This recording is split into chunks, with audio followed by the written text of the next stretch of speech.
je sais pas pour toi, mais moi, lorsque je vois des personnes trop longtemps, au bout d'un moment, je suis épuisé. J'ai envie de les laisser tomber et me ressourcer tout seul, tranquillement, dans mon coin. Pourquoi partir maintenant?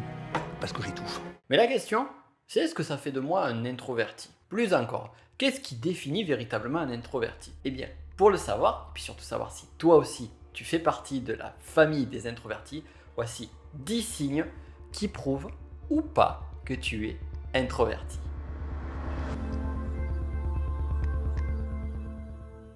Bienvenue à toi dans cette vidéo, je suis Nico Pen, l'auteur du petit livre de l'énéagramme et de la formation technicien énéagramme. On commence à le savoir, mais si tu ne connais pas encore l'énéagramme, eh bien je t'invite à regarder le premier lien qui est dans la description. Tu auras beaucoup plus d'infos sur ce sujet. L'introversion en psychologie est un terme qui a été développé par Carl Gustav Jung en 1920 et qui est en opposition, ou je dirais plutôt en complémentarité avec l'extraversion.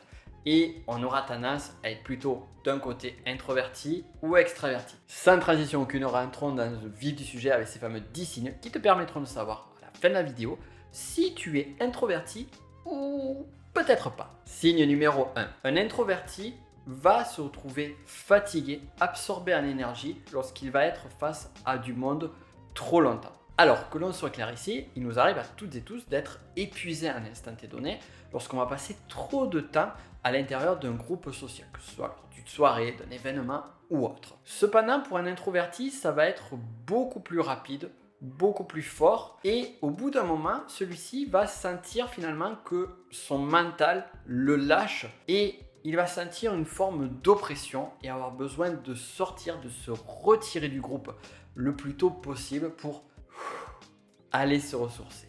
Et de là, nous arrivons au signe numéro 2. Contrairement à son homologue extraverti qui va prendre de l'énergie au contact avec les autres, l'introverti a besoin de se retrouver seul pour se ressourcer, se régénérer. Pour te donner mon exemple, qui est celui d'un pur introverti, lorsque j'étais dans un événement, dans une soirée, eh bien à un moment donné, je m'isolais, je disparaissais du groupe, j'allais me trouver un coin calme, tranquille, loin du monde, et là, je me ressourçais, je remontais en énergie. Je pouvais y rester 10 minutes, un quart d'heure, voire même une heure.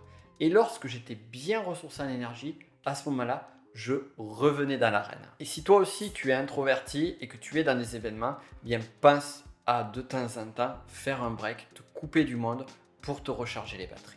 Signe numéro 3. L'introverti aime être seul. L'extraverti, lui, va avoir tendance, lorsqu'il est seul trop longtemps, à rechercher le contact, à rechercher du monde, à appeler des gens, à discuter. L'introverti, au contraire, eh bien, il va prendre véritablement du plaisir à être tout seul dans son coin. Ça ne veut pas dire non plus qu'il va rechercher une vie d'ermite, mais il appréciera ces moments pour se retrouver, se reconnecter avec lui-même, comme on l'a vu sur le point numéro 2. Point numéro 4. L'introverti va éviter ce qu'on appelle les small talk, ou finalement les discussions légères. Il préfère avoir peu de discussions, mais plus profondes, plutôt que de parler de façon régulière de banalité. Point numéro 5. Est-ce qu'il t'arrive parfois, lorsque tu prends le téléphone pour appeler quelqu'un, de te dire « J'espère que cette personne ne va pas répondre, j'espère que cette personne ne va pas répondre. » Eh bien, si tel est le cas, il est fort probable que tu sois introverti. Sixième point, il a été prouvé que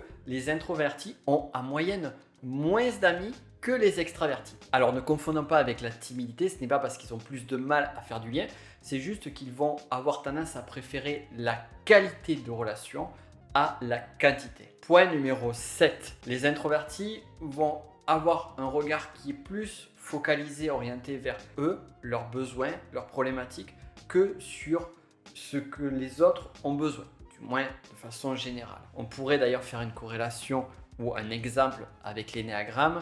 Une personne de type 2 énéagramme aura tendance à être plus extravertie, dans le sens où elle va se connecter aux émotions des autres pour répondre à leurs besoins. Donc c'est pas que l'introverti va avoir une tendance plus égoïste, c'est plus l'orientation du besoin qui va être tournée soit vers l'extérieur, soit vers l'intérieur. Rappelons aussi que sur des types énéagrammes qui sont orientés vers l'extérieur, c'est aussi pour remplir indirectement un besoin intérieur. Point numéro 8. Les introvertis ont tendance à être indépendants. Ils préfèrent travailler de façon générale seuls qu'en équipe. Ils peuvent bien évidemment travailler en équipe, mais préserver leur individualité sera tout de même fondamental pour eux. Point numéro 9. Pas de musique, pas de bruit.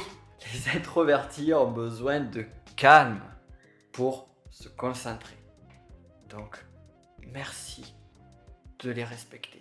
Parce que parfois, on a tendance à l'oublier et c'est pas très gentil pour eux. Et enfin, signe numéro 10, que vous êtes introverti, eh bien peut-être que vous avez tendance à préférer rester un peu plus dans l'ombre pour préserver votre tranquillité. En effet, contrairement à leurs homologues extravertis, les introvertis ont beaucoup moins besoin d'être le centre d'attention du groupe. Certes, comme chacune d'entre nous, un besoin de reconnaissance peut se manifester, mais si on peut le faire discrètement, c'est pas plus mal.